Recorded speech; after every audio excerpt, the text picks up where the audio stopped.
Hi guys, welcome back to my channel. My name is Sarah from Teacher is Happy, and today I'm going to be filming an assumptions video. I put the tag up on my Instagram. If you don't follow me already, go follow, say hi over there. And you guys came up with some really interesting, I don't even know where some people pull some things from. So it's very interesting to have a little flick through. I haven't actually read through all of them because there was so many responses. So I'm going to just pick a few of the many responses and answer them today.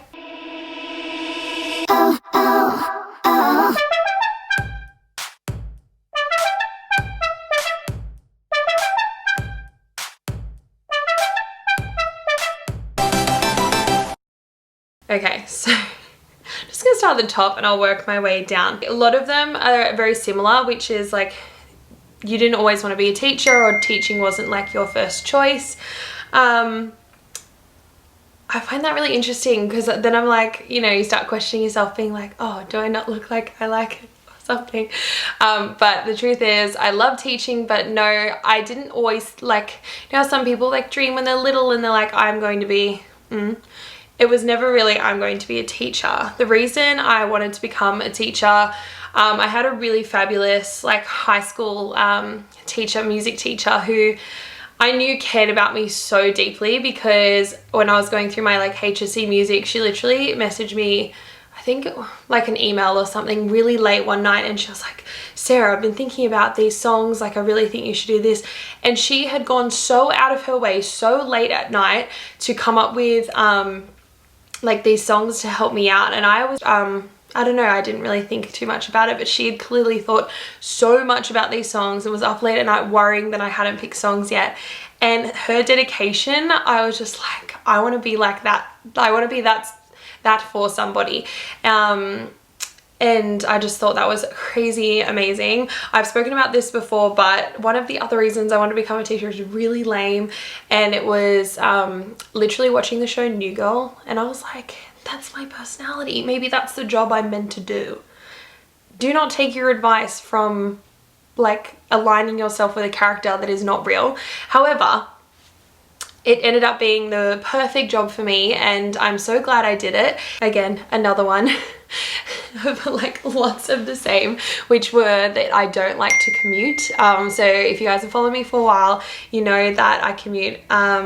It's actually a lot shorter than it used to be, but I commute an hour and 15-ish to school, and that's one way. So double that for a daily commute. And no, I don't like to do it. I don't think there's anyone that's I love my commute, it's so easy and nice.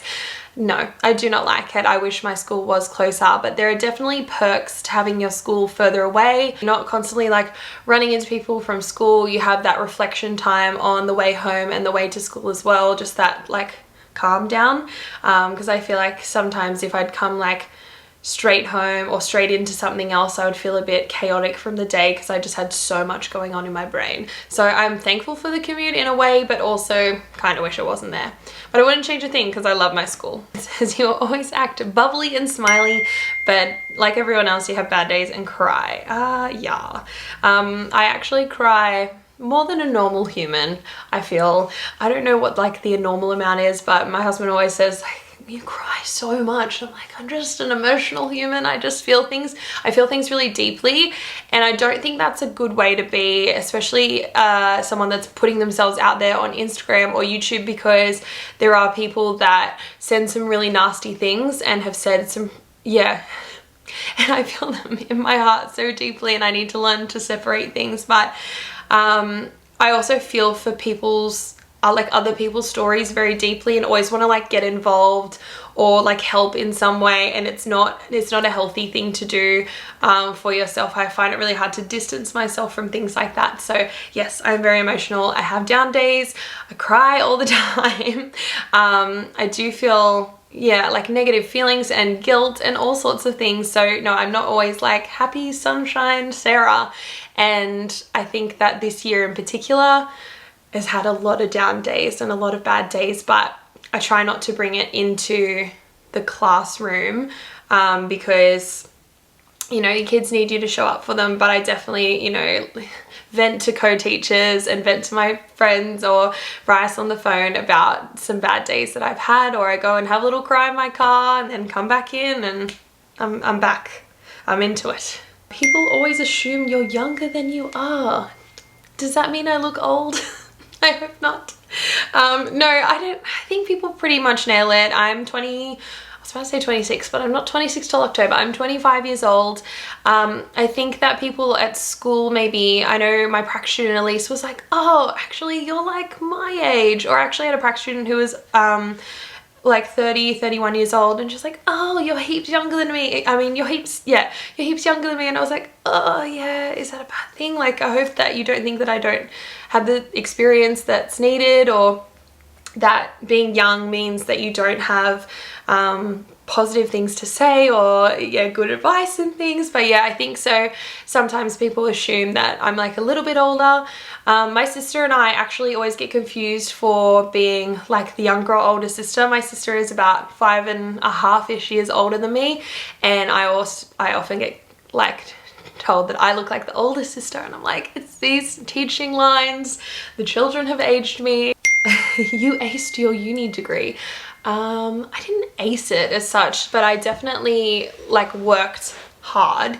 I was really like, I was gonna say lucky, but I guess I worked for it. So not lucky, but worked for it. I feel, yeah, I did quite well at uni. I wasn't like just scraping the bottom of the barrel. But I also like really thrived in my pracs, and I think that's like what pushed me ahead, and ultimately how I think I got my position that I have now, because I became a targeted graduate. But yeah, I think, yeah, I wasn't like acing it at life in uni. I actually have talked about this before, that my uni experience, as good as it was really stressful and really hard. I found it very hard to stay motivated and to stay yeah, active in like the uni community. I didn't really have any friends.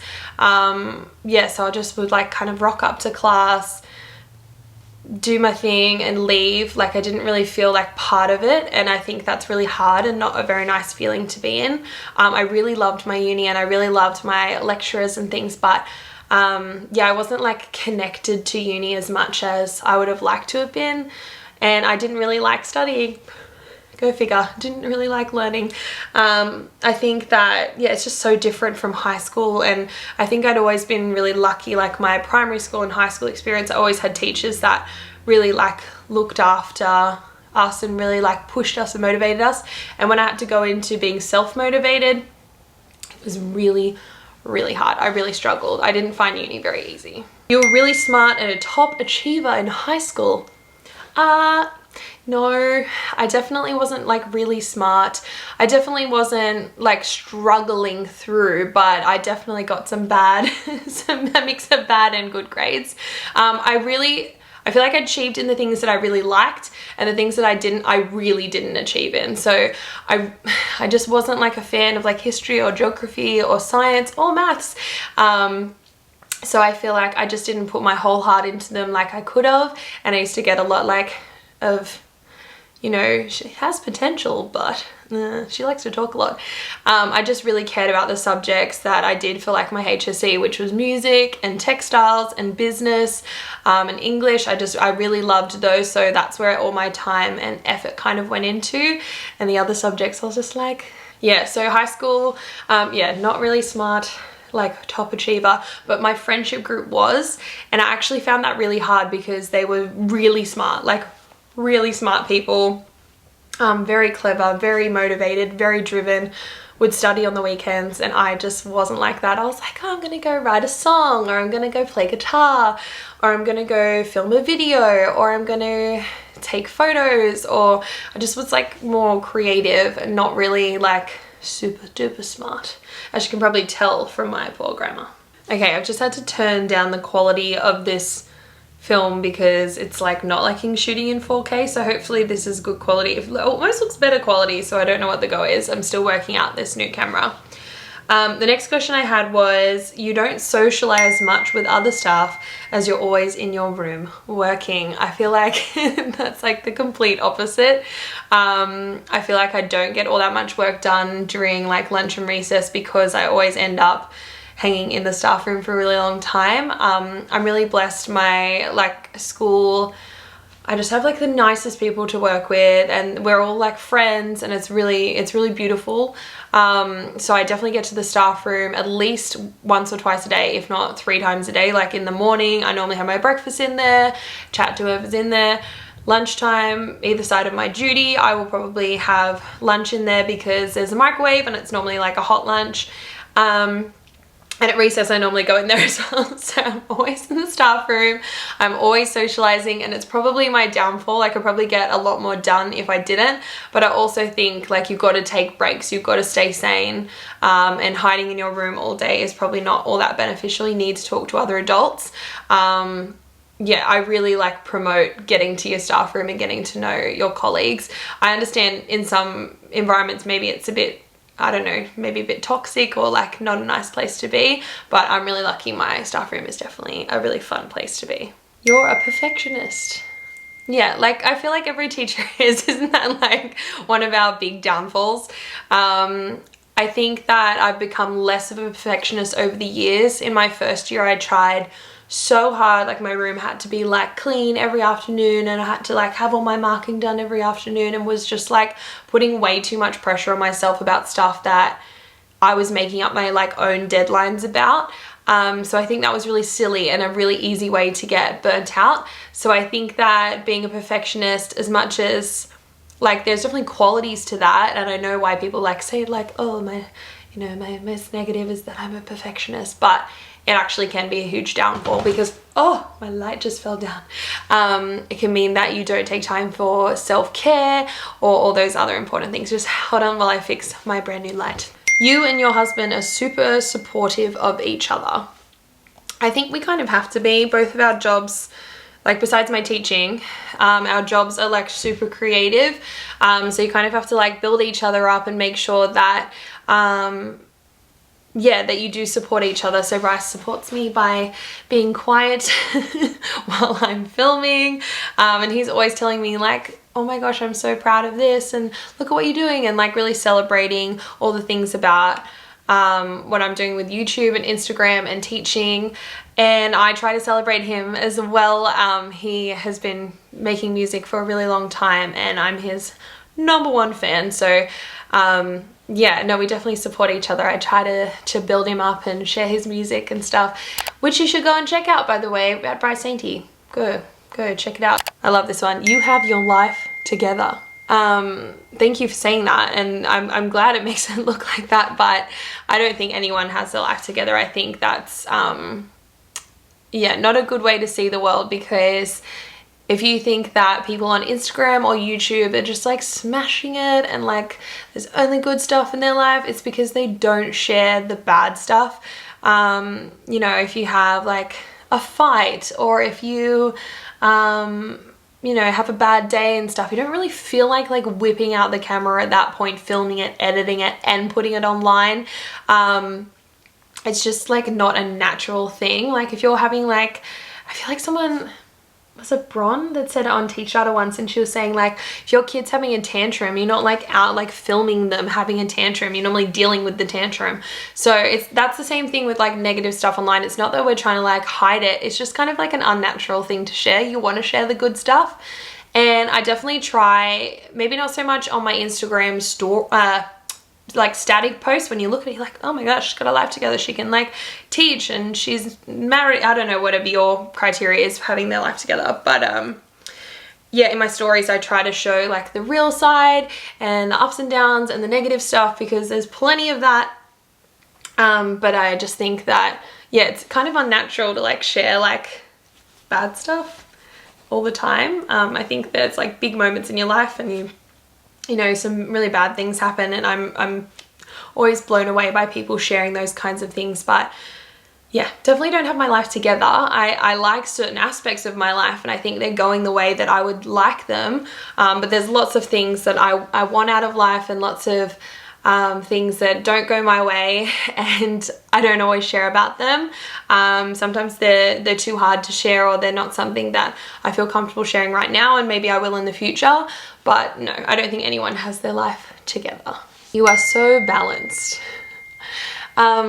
I don't mean to laugh at these, like obviously people think them. That's not me being like, ha ha ha, you're so silly for thinking that. It's more like, I'm glad I come across that way, because I feel like I'm very unbalanced. I've kind of always been like, ooh, with like my health and eating and exercising and self-care and working too much, or not taking time to rest, or I don't know, going through phases of seeing lots of people and then not really taking time for myself. So yeah, I actually at the moment in life feel very unbalanced, and that's something I'm trying to work on. Yeah, no, certainly not balanced at this point in time. I feel like I'm more balanced with like work stuff. Like I'm definitely learning how, like what's priority and what needs to be done and what actually has deadlines, or what things I'm like invoking on myself as a deadline. So I'm becoming better at being more balanced at work, but outside of work and like health and food and exercise and all that other stuff, sleep, no, not balanced, but working on it. You don't like to share your bad days and downside of teaching for fear of seeming negative. Yes, I've definitely felt that before. My whole point of like starting this channel and starting my Instagram was to build up like young teachers, like pre-service teachers and young teachers like myself, and show them what the real side of teaching was. But I also wanted to remain positive and show them that it's actually a really good job, but it is very hard, and there's like, I'm not denying that at all. It's not all sunshine and rainbows, and I am very nervous to say like not negative things, but things that aren't, well, that is the opposite of positive. Things that aren't super positive, because I just don't want people to think that I'm ungrateful or I am whinging about work or anything, because I love my job. I love my employer. I love everything about it, but it's just really hard. And yeah, I just don't want people to think that I'm saying that it's not hard, because it is. It's really hard. But I also don't want to seem negative or whingy, because then people just, yeah, that's just not a nice way to be either. You've thought about maybe a career change? No, not at this point in time.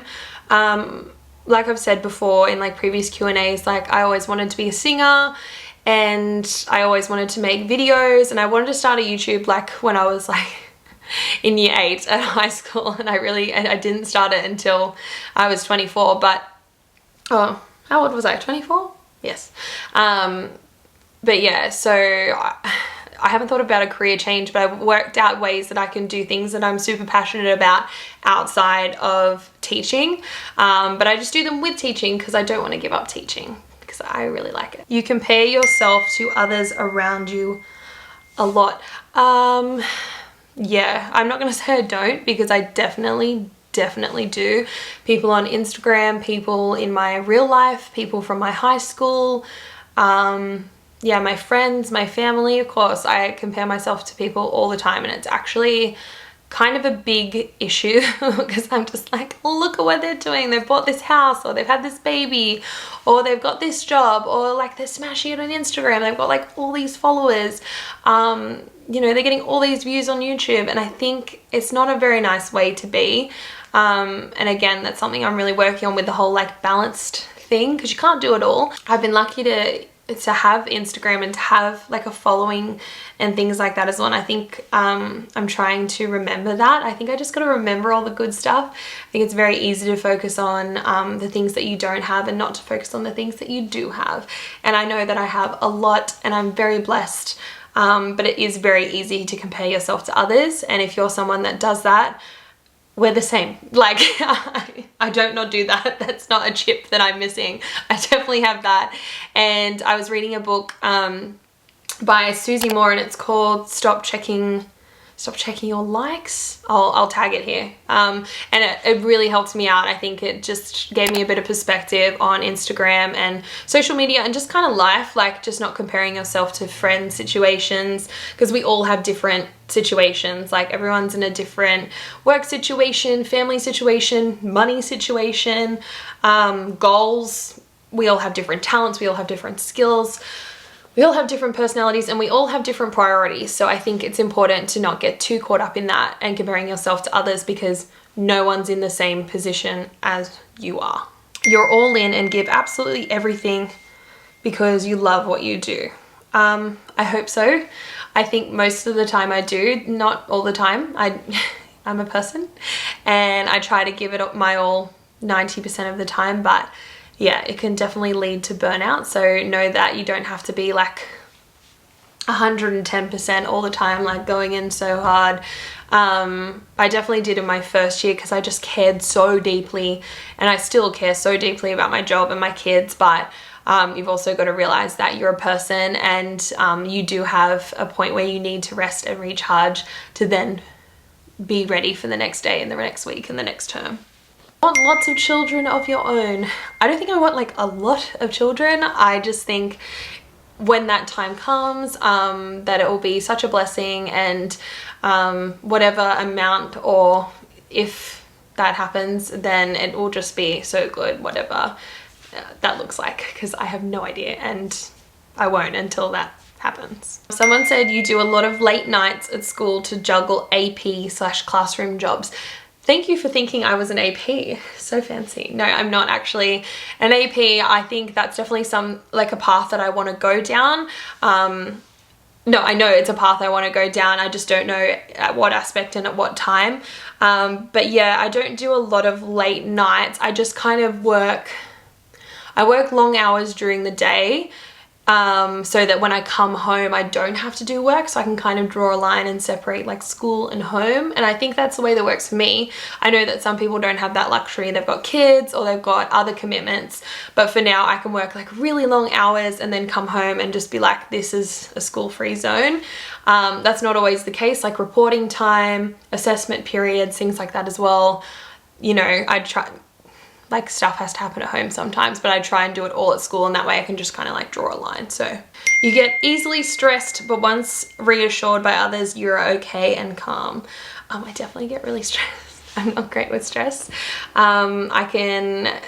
I think once I like write it all down and like start to tick stuff off, I think I like that relieves stress, and talking to people about it for sure. I'm definitely a big talker. But I definitely get really overwhelmed with pressure and stress, and I'm learning to be better at that as I take on more roles and things at school. But it's not something I'm very fantastic at, but I'm working on it. And I think I'm one of those people that says yes to lots of things, and I'm learning to say no to things that are not aligned with my goals, and things like I'm not just taking them on for the fact that I think no one else is going to do it. I'm trying to pick things that I know that I'm passionate about and I'm going to make time for, and not take on things that are just not aligned with what I'm doing just for the sake of taking them on, because that's really silly. You find it easy to put together teacher outfits. Yes and no. I get dressed in the dark because I get up very early and my husband works late, so he gets up later. So I kind of have to like put my clothes out either in the morning if I remember, the night before if I remember, but a lot of time I get dressed in the dark. I'm like trying to find clothes. So I'm starting to like collate things in my wardrobe that actually match, because I feel like I own a lot of like outrageous pieces of clothing, like super colorful tops and dresses and like rainbow shoes and rainbow earrings and stuff that does not go together. And if I get dressed in the dark, I come out and I just kind of look like a big like color, like just like a rainbow, but not in a good way. And I'm learning to be a little bit more subdued and like put outfits together and buy like more matching sets and things, so it looks like I have my life a little bit more together than I do. But yeah, I love clothes. I love putting clothes together. I love fashion, even though I'm wearing sports clothes right now for a video. But I did my hair and I put earrings on, so I do. Thank you so much for watching my assumptions video. Hopefully you guys got to know me a little bit more from that. I feel like just so embarrassed because they were all so nice. Like there was nothing that was like mean. So I'm really lucky. I wasn't just like avoiding mean ones. There wasn't anything that was like super horrible. So I'm very thankful for my Instagram community and my YouTube community. If you haven't seen my videos before, please go and check them out. If you don't follow me on Instagram, go check it out. Like, subscribe, tap the notification bell so you're notified every time I upload. And for watching this probably very long assumptions video, thank you kindly.